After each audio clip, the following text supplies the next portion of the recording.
श्री गणेशाय नमः। श्री शिव महापुराणे द्वितीयायां रुद्रसंहितायाम् अथ त्रिंशोऽध्याय। नारद उवाच। विधेतात महाभाग धन्यस्त्वं परमार्थदृक् अदुत्तेयं कथाश्रावी त्वदनुग्रहतो मया गते हरे स्वशैले हि पार्वती सर्वमङ्गला किं चकार गता कुत्र तन्मे वद महामते। ब्रह्मोवाच। शृणु सुप्रीतितस्तात यच्चान्त तदन्तरं हरे गते निजस्थानं तद्दामि शिवं स्मरन् पार्वत्यपि सखीयुक्ता रूपं कृत्वा तु सार्थकं जगाम स्वप्ने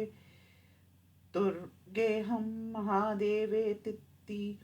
वादिनी पार्वत्यागमनं श्रुत्वा मेना च स हिमाचला द्वयं यान समारुध्य प्रययो हर्षविह्वला पुरोहितक्ष पौराक्ष सख्यैर्वाप्यनेकशा सम्बन्धिन् नस्तथान्ये च सर्वे ते च समाययु भ्रातरः सकला जग्मुर्मनाक प्रमुखास्तदा जय शब्दं प्रब्रुवन्तो महाहर्षसमन्विता संस्थापय मङ्गलघटं राजवत्वर्मणि राजते चन्दनाग रुकस्तूरी फलशाखा समन्विते सपुरोधा ब्राह्मणैक्ष मुनिभिर्ब्रह्मवादिभिः नरीभिर्नर्तकीभिक्ष गजेन्द्रादि सुशोभिते परिता परितो रम्भास्तं भवेन्द्र समन्विते पतिपुत्रवत्योषित समुहैदीर्घहस्तके द्विजवन वृन्दैक्ष संयुक्ते कुर्वद्भिर्मङ्गल ध्वनिं नाना प्रकार वादैक्ष शङ्खध्वनिभिरन्विते एतस्मिन्नन्तरे दुर्गा जगाम स्वपुरान्तिकं विशन्ति नगरं देवी ददर्श पित्रो पुनः सुप्रसन्नो प्रधावन्तो हर्षविह्वलमानसो दृष्ट्वा काली सुप्रहृष्टा स्वालिभिः प्रणामतो तौ सम्पूर्णाशिषं दत्त्वा चक्रतुस्तो स्ववक्षसि हे वत्से त्वैव मूर्छाय रुदन्तो प्रेमविह्वलो तथा स्वकीयाप्यस्या अन्यनार्योऽपि सम्मुदा भ्रातृस्त्रियोऽपि सुप्रीत्या दृढालिङ्गनमादधु साधितं हि तव्यास्म्यात् सुकार्यं कुलतारणं त्वत्सदा चरणेनापि पावितास्माखिला वयम् इति सर्वे सुप्रशंस्य प्रणेमुस्ता प्रहर्षिता चन्दने सुप्रसूनैक्ष समानर्चु शिवां मुदा तस्मिन् वत्सरे देवा विमानस्ता मुदाम्बरे पुष्पवृष्टं शुभां चक्रुन्नत्वा तां तुष्टुः सप्तवे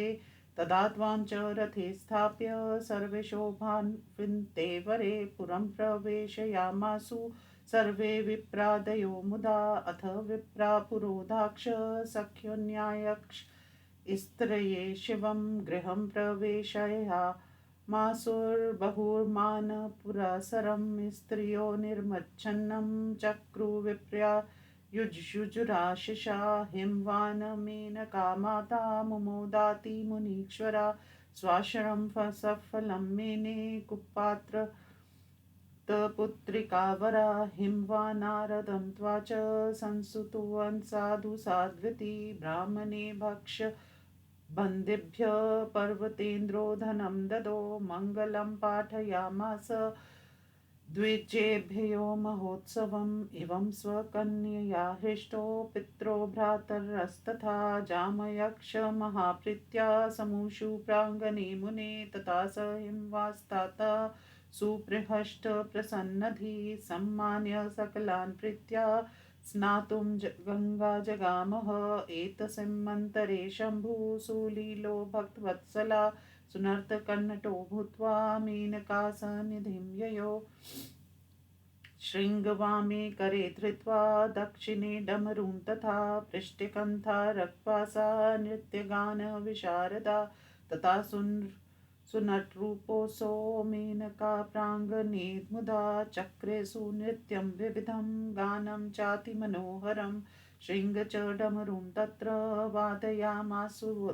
सुध्वनिं महतीं विविधां तत्र चकार सचकार मनोहरां त्वां द्रष्टुं नागरा सर्वे पुरुक्षा साक्ष स्त्रियस्तथा आजग्मु सहसा तत्र बालावृता अपि ध्रुवं श्रुत्वा सुगीतं तद्दृष्ट्वा सुनित्यं च मनोहरं सहसा मुहुः सर्वे मेनापि च तदा मुने मूर्छा सम्प्राप्य सा दुर्गा विलोक्य हृदि शङ्करं त्रिशूलादिक्चुहानि बिभ्रतं चातिसुन्दरं विभूतिभूषितं रम्यं स्थिमालासमन्वितं त्रिलोचनोज्ज्वलं द्वक्त्रं नागयज्ञोपवीतकं वरं वृन्नीवत्ययुक्तवन्तं गौरवर्णं महेश्वरं दीनबन्धुदयासिन्धु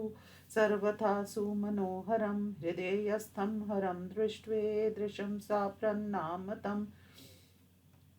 वरं वव्रे मानसं हि पतिर्मे त्वं भवेति च वरं दत्त्वा शिवां चाथ तादृशं प्रीतितो हृदा अन्तर्धार्य पुनस्तत्र सुनन्नर्त स भिक्षुका ततो मेनासुरत्नानि स्वर्णपातस्थितानि च तस्मै दातुं ययो प्रीत्या तदूति प्रीतिमानसा तानि न स्वीचकारासो भिक्षां याचे शिवां च तां पुनुसु नित्यं कनाचं कौतुकात् कतुर्मुद्यत मेनात्वचनं श्रुत्वा चुकोपाति सुविस्मिता भिक्षुकं भत्सर्यामास बहिष्कर्तुमियेष सा एतस्मिन्नन्तरे तत्र गङ्गातो गिरिराययो ददर्श पुरतो भिक्षुं प्राङ्गणस्थं नराकृतं श्रुत्वा मेनामुखाद्रवृतं तत्सवर सुचुकोपसा आज्ञां चकारानुचरान् कतुर्च तं नटं महागिन्नमिव दुस्पर्शं प्रज्वलन्तं सुतेजसं न शशाक बहिष्कर्तु कोऽपि तं मुनिसतं तथा स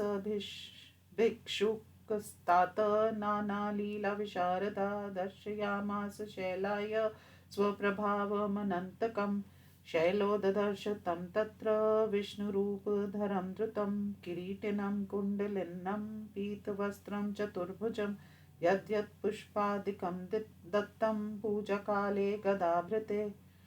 गात्रे शिरसि तत्सर्वं भिक्षुकस्य ददर्शः ततो ददर्श जगतां सृष्टारं स चतुर्मुखं रक्तवर्णं पठन्तक्ष श्रुतिसूक्तं गिरीश्वरा तथा सूर्यस्वरूपश्च चक्षुस्वरूपकं ददर्श गिरिराज स क्षणकौतुककारिणं ततो ददर्श तं तात रुद्ररूपं महाद्भुतं पार्वतीसहितं रम्य विहसन्तं सुतेजसं ततस्तेजस्वरूपक्ष निराकारं निरञ्जनं निरूपाधिं निरीहं च महादुत्तमरूपकम् एवं बहूनि रूपाणि तस्य तत्र ददर्श स सुविस्मितो बभूवाशु परमानन्दसंयुता अथासो भिक्षुवर्यो हि तस्मात् साक्षसूतीकृत भिक्षां ययाचे दुर्गा तां नान्यजग्राह किंचन न स्वीचकार शैलेन्द्रो मोहिता शिवमायया भिक्षुकिञ्चन जग्राह तत्रैवान्तर्दधे तथा तदा बभूव सुज्ञानं मेना शैलेशयोरिति आवां शिवो वञ्चयित्वा स्वस्थानं गतवान् प्रभु तयो विचिन्तय तत्रैव शिवे भक्तिर्भूतपरा महामोक्षकरी दिव्या सर्वानन्दप्रदायिनी इति श्रीशिवमहापुराणे द्वितीयायां रुद्रसहितायां तृतीये पार्वतीखण्डे पार्वतीप्रत्ययाग मन्महोत्सववर्णनं नाम त्रिंशोऽध्यायः अथैकत्रिंशोऽध्याय ब्रह्मोवाच तयोर्भक्तिं शिवे ज्ञात्वा परामयमव्यभिचारिणीं सर्वे शक्रादयो देवा क्षिञ्चन्तु रीति नारदा देवाऊचु एकान्तभक्त्या क्षैत्कन्यां तस्मै प्रत्यासति ध्रुवं निर्वाणतां सत्या स प्राप्स्यति च भारते अनन्त रत्नाधार श्वेतपृथ्वीत्यक्त्वा प्रयास्यति रत्न गर्भाभिधा भूमिर्मिथ्येव भविता ध्रुवं स्थावर्त्वं परित्यज्य दिव्यरूपं विधाय स कन्यां शूलभृते दत्त्वा शिवलोकं गमिष्यति महादेवस्य सारूप्यं लपस्यते नाथ संशया तत्र भुक्त्वा वरान् भोगास्ततो मोक्षं वाप्स्यति ब्रह्मवाच इत्यालोच्य सुरा सर्वे कृत्वा चात्मत्रनं मिथा प्रस्थाप्य यत्तु मेच्छन्स्ते गुरुं तत्र सुविस्मिता तथा शक्रादयो देवा सर्वे गुरुनिकेतनं जग्मुप्रीत्या सविनयं नारद स्वार्थसाधका गत्वा तत्र गुरुं नत्वा सर्वे देवा सवासवा चक्रुर्निवेदनं तस्मै गुरुवे वृत्मादरात् देवौचु गुरु हिमालयगृहं गच्छास्मत्कार्यसिद्धये तत्र गत्वा प्रयत्नेन कुरु निन्दाक्षशूलिना पिनाकिना विना दुर्गा वरं नान्यं वरिष्यति अनिच्छया सुतां दत्त्वा फलं पूरं लभिष्यति कालेनैवाधुना शैलमितानि भुवि तिष्ठतु अनेकरत्नाधारं तं स्थापय त्वं शितो गुरौ ब्रह्मवाच इति देववचा श्रुत्वा प्रददौ कर्णयो करं न स्वीचकार स गुरुस्मरन्नाम शिवेति च अथ स्मृत्वा महादेवं बृहस्पतिरुदारधि उवाच देववार्याक्षधीकृत्वा च पुनः पुनः बृहस्पतिरुवाच सर्वे देवा सर्वात्परा परार्थध्वंसकारका कृत्वा शङ्करनिन्दा हि यास्यामि नरकं ध्रुवं कहिष्मध्य च युष्माकं गच्छे शैलान्तिकं सुरा सम्पाद्येत स्वाभिमतं शैलेन्द्र प्रतिबोध्य च अनिच्छया सुतां दत्त्वा सुखं तिष्ठु भारते तस्मै भक्त्या सुतां दत्त्वा मोक्षं प्राप्स्यति निश्चितं पक्षात् सप्तर्ष सर्वे बोधिष्यन्ति पर्वतं पिनाकिना विना दुर्गा वरं नान्यं वरिष्यति अथवा गच्छत् सुरा ब्रह्मा लोकं सवासवा वृतं कथयत् स्वं तत्स वयकाय करिष्यति ब्रह्मवाच तच्छ्रुत्वा ते समालोच्या जग्मुर्मं सम्भासुरा सर्वे निवेद्या च कुर्णत्वा तदत् मादरात् देवानां तच्छ्रुत्वा शिवनिन्दाकरं तदा वेदवक्ता विलप्याहं तान् वोचं सुरान्मुने ब्रह्मवाच नाहं कर्तुशमो वत्सा शिवनिन्दासु दुःसहां सम्पद्दिनाशरूपाक्ष विपदां बीजरूपिणीं सुरा गच्छत् कैलासं सन्तयोषत् शङ्करं प्रस्थापयत् तं शीघ्रं हिमालयगृहं प्रति स गच्छेदुपशैलेष्मातं निन्दा करोतु वे परनिन्दा विनाशाय स्वनिन्दा यशसे मता ब्रह्मवाच श्रुत्वेति मदचो देवा मा प्रणम्य मुदा च ते कैलासं प्रयुयुः शीघ्रं शैलानामधिपं गिरिं तत्र गत्वा शिवं दृष्ट्वा प्रणम्य नतमस्तका सुकृताञ्जले सर्वे तुष्टुवस्तं सुराहरं देवौचु देवदेव महादेव करुणाकर शङ्कर वयं त्वां शरणापन्ना कृपां कुरु नमोऽस्तु ते त्वं भक्तवत्सल स्वामिन् भक्तकार्यकरा सदा दीनोद्वर कृपासिन्धुर्भक्तापदी निमोचका ब्रह्मवाच इति स्तुत्वा महेशानं सर्वे देवा सभासवा सर्वं निवेदयाञ्चक्रुस्तत्रतं तत् आदरात् तच्छ्रुत्वा देववचनं स्वीचकार महेश्वरा देवांसूयापयामास तानाक्षासे विहस्य स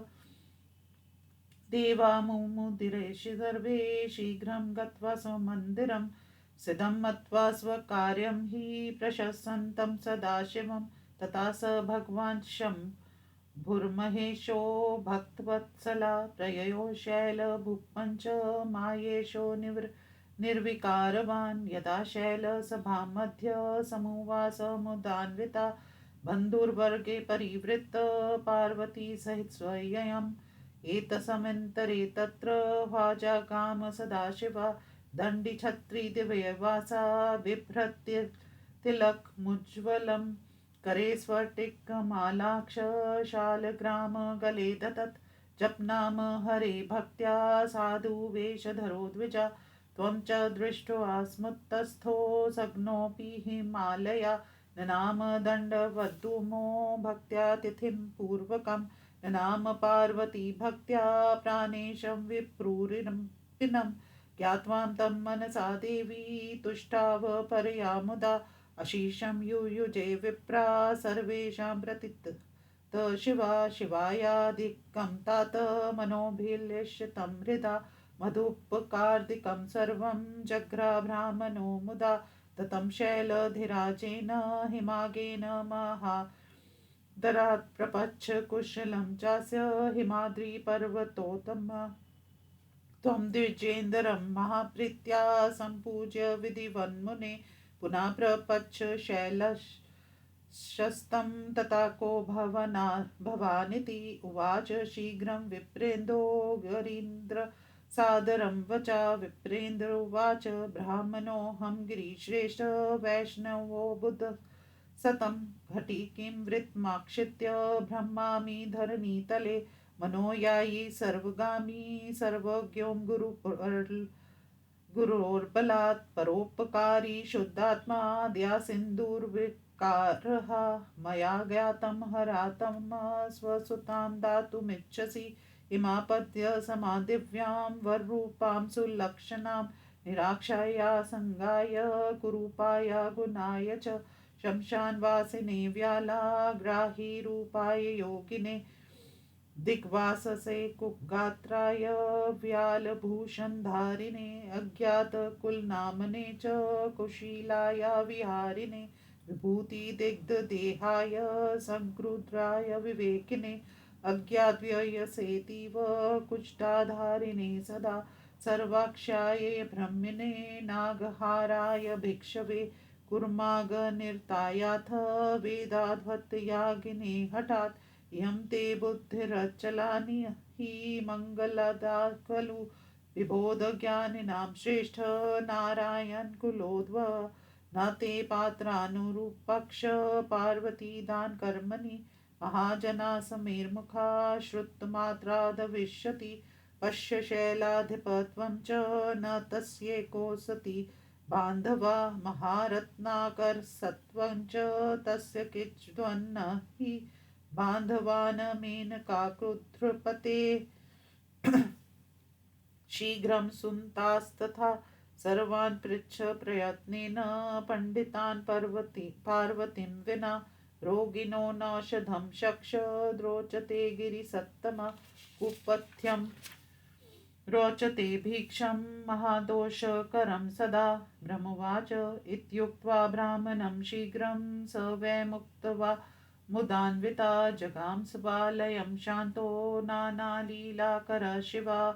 इति श्रीशिवमहापुराणे द्वितीयायां रुद्रसहितायां पार्वतीखण्डे शिवमायावर्णनं नामैकत्रिंशोऽध्याय अथ द्वात्रिंशोऽध्याय ब्रह्मोवाच ब्राह्मणस्य वच श्रुत्वा मेनोवाच हिमालयं शोकेन साक्षुनयना हृदयेन विदूयता मेनुवाच शृणु शैलेन्द्र मद्वाक्यं परिणामे सुखावहं पृच्छैव वरान् सर्वान्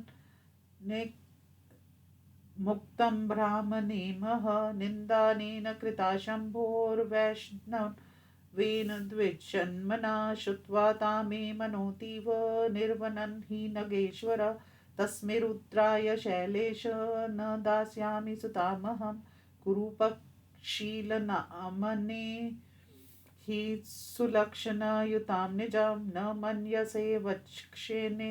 शेन्मे मरिष्यामि न संशया त्यक्ष्यामि च गृहं सद्यो भक्षयिष्यामि वा विषम् गले बद्ध्वाम्बिकां रज्वा यास्यामि गहनं वनं महान् बुधो मज्जिष्ये तस्मै दास्यामि नो सुताम् इत्युक्त वाशु तथा गत्वा मीनाकोपालयं शुचा त्यक्त्वाहारं रुदन्ती सा चकार शयनं भुवि एतस्मन्तरे तात शम्भुना सप्त एव ते संस्मृता ऋषया सद्यो विर्हव्या कुलात्मना ऋषिश्रैव ते सर्वे शम्भुना संस्मृता यदा तदा जग्मु स्वयं सद्य कल्पवृक्षा इवापरे अरुन्धती तथा याता साक्षात् सिद्धिरिवापरा तान् दृष्ट्वा सूर्यशङ्काशा अन्विजो स्वजपं हरा स्थित्वाग्रे ऋष्या श्रेष्ठा नत्वा स्तुत्वा शिवं मुने मेनिरे च तदात्मानं कृतार्थे तपस्विना ततो विस्मयामापन्ना नमस्कृत्य स्थिता पुनः प्रोचु प्राजलयस्ते वै शिवं लोकन्मस्कृतं ऋषिऊचु स्वोत्कृष्टमहाराज सार्वभौम दिवोकसां स्वभाग्यं वर्णयतेऽस्माभिः किं पुनः सकलोत्तमं तपस्तप्तं त्रिधा पूर्वं वेदाध्ययनम् उत्तमम् अग्न्ययक्षहुता पूर्वं तीर्थानि विविधानि च वामङ्कायजं किञ्चन पुण्यं स्मरन् सम्भवं तत्सर्वं सङ्गतं चाद्य स्मरणागुग्रहात्तव यो वे भजति नित्यं त्वां कृतयो भवे नर किं पुण्यं वर्ण्ये यते तेषां येषां च स्मरणं तव स्वोत्कृष्टा वयं जाता स्मरन्नाते सदाशिवा मनोरथपथं नैव गच्छसि त्वं कथचन वामनस्य फलं यद्वचन् मानधस्य दृशो यथा वाचालत्वञ्च रकस्य निधिदर्शनं पङ्गो गिरिवराक्रान्तिर्वन्धया प्रस्वस्थता दर्शनं भव तस्त्वजातं नो दुर्लभो प्रभो अद्य प्रभृति लोकेषु मान्या पूजा मुनीश्वरा जातास्ते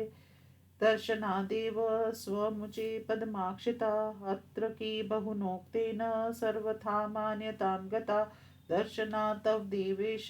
सर्वदेवेक्षरस्य हि पूर्णानां किञ्च कर्तव्यमस्ति चेत् परमा कृपा सदृशं सेवकानां तु देयं कार्यं त्वया शुभम् ब्रह्मवाच इत्येवं वचनं श्रुत्वा तेषां शम्भुर्महेश्वरा लौकिकाचारमाक्षिप्य रम्यं वाक्यमुपाददे शिवोवाच ऋष्यक्ष सदा पूज्या भवन्तक्ष विशेषता युष्माकं कारणाद्विप्रा सम्रं च मया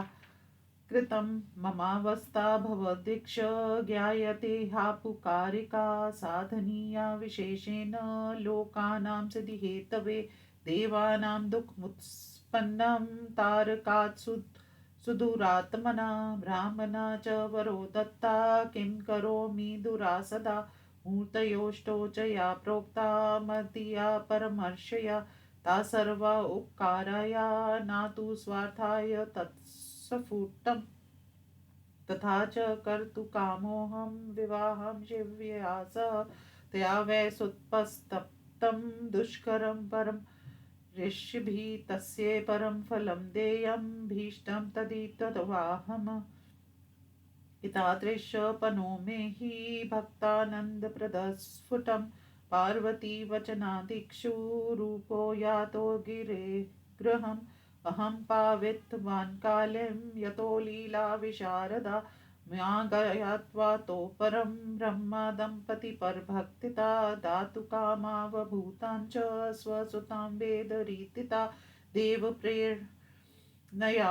वै कृतवानस्मि निन्दनं तदा स्वयस्य च दिक्तं विहन्तु वैष्णवात्मना तच्छ्रुत्वा तो सुनिर्विण्णनो तदीनो सम्बभूवतु स्वकन्यां नेच्छतो दातुमहाहि मुन्ययोधुना तस्माद्वन्तो गच्छन्तु हिमाचलगृहं ध्रुवं तत्र गत्वा गिरिवरं तत्पत्नी च प्रबोधया कथनीयं प्रयत्नेन वचनं संमितं सर्वथा करणीयं तद्यथा स्यात् कार्यमुत्तमम् उद्वाहं कर्तुमिच्छामि तत्पुत्र्या सह सत्तमा स्वीकृतस्तदीवाहो मे वरो दत्तक्ष तादृश अत्र की बहुनोक्तेन बोधनीयो हिमालय तथा मेना च बोद्धव्या देवानां स्यादितं यथा भवति कल्पितो यो वे विधि स्यादधिकस्तथा भवता शैव कार्यं तु भवन्तः कार्यभागिना ब्रह्मवाच इत्येवं वचना श्रुत्वा मुनस्ते मलाशया आनन्दं लेभिरे सर्वे प्रभुनानुग्रहीकृता वयं धन्या अभूवक्षं कृत्कृत्याक्ष सर्वथा वन्द्या जाता सर्वेषां पूजनीया विशेषता ब्राह्मणा विष्णुनां यो वे वन्द्य सर्वार्थसाधका सोऽसम्मान प्रेष्यते प्रेष्यान् कार्यलोक सुखावहे अयं वै जगतां स्वामी पिता सा जननी मता अयं युक्तक्ष सम्बन्धो वर्धवन्ता चन्द्रवत् सदा इत्युक्ता ऋषयो दिव्या नमस्कृत्य शिवं तदा गता आकाशमार्गेण यत्रा स्थितिं वत्पुरं दृष्ट्वा तां च पुरीं दिव्यां दृश्यस्तेति विस्मिता वर्णयन्तक्ष स्वं पुण्यं ब्रवून् वन्वे परस्परम् ऋषिर्तु पुण्यवन्तो वयं धन्या द्वेष्ट तद्विंवत्पुरं यस्मादेवं विधे कार्ये शिवेनैव नियोजिता अल्कायाक्ष स्वर्गाच भोगवत्यास्तथा पुनः विशेषणामरावत्या दृश्यते पुरमुत्तमं सुगृहाणि सुरम्यानि स्फटिकैर्विविधैर्वरे मणिभिर्वा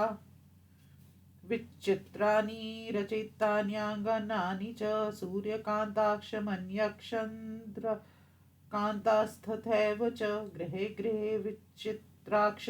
वृक्षा स्वर्गसमुद्भवा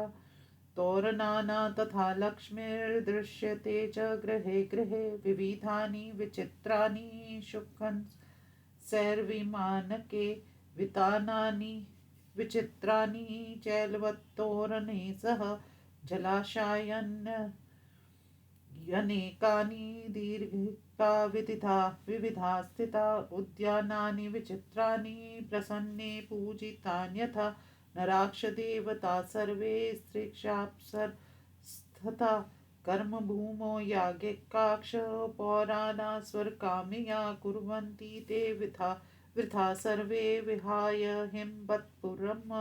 यावनं दृष्टमेतच्च तावत् स्वर्गपरा नरा दृष्टमेतद्यथा विप्रा किं स्वर्गेण प्रयोजनम् ब्रह्मवाच इत्येवं ऋषिवर्यास्ते वर्ण्यन्त पुरञ्च तत् गता हेमालयं सर्वे गृहं सर्वसमृद्धिमत् तान् दृष्ट्वा सूर्यसङ्काशान् हिमवान्यविस्मितो ब्रवीत् दुरादाकाश मार्गस्थान् मुनिः सप्तसु तेजसा हनुमानुवाच सप्त ते सूर्यसङ्काशा समायान्ति मन्दिके पूजाकार्यप्रयत्नेन मुनिना च मयाधुना वयं धन्या गृहस्थाक्ष सर्वेषां सुखदायिना येषां गृह समायान्ति महात्मानो यदीदृशा ब्रह्मवाच एतस्मिन्नन्तरे चैवाकाश दैत्य भुवि स्थितान् सम्मुखे हिमवान् दृष्ट्वा ययो मानपुरःसरं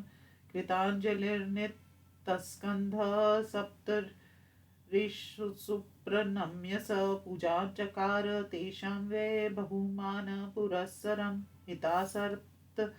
सप्तर्षयस्ते च हिमवन्तनगेश्वरं गृहीतवोचु प्रसन्नास्या वचनं मङ्गलालयम् यथाग्रतक्ष तान् कृत्वा धन्यो मम गृहाक्षम इत्युक्त्वा सन्माननीये ददो भक्तिपुरःसरम् आसनेषुपविष्टेषु तदा ज्ञप्तः स्वयं स्थिता उवाच हिमावास्तत्र मुनिज्योतिर्मयांस्तदा हिमालयवाच धन्योऽहं कृत्कृत्योऽहं सफलं जीवितं मम लोकेषु दर्शनीयोऽहं बहुतीर्थसमो मता यस्माद्भवन्तो गेहमागता विष्णुरूपिणा पूर्णाना भवतां कार्यं कृपणाना गृहेषु किं तथापि किञ्चित् कार्यं च सदृशं सेवकस्य मे कथनीयं सुतया सफलं सयाजन् उर्मम इति श्रीशिवमहापुराणे द्वितीयायां रुद्रसहितायां तृतीये पार्वतीखण्डे सप्तर्षार्ग मन्वर्णनं नाम 32 अध्यायः।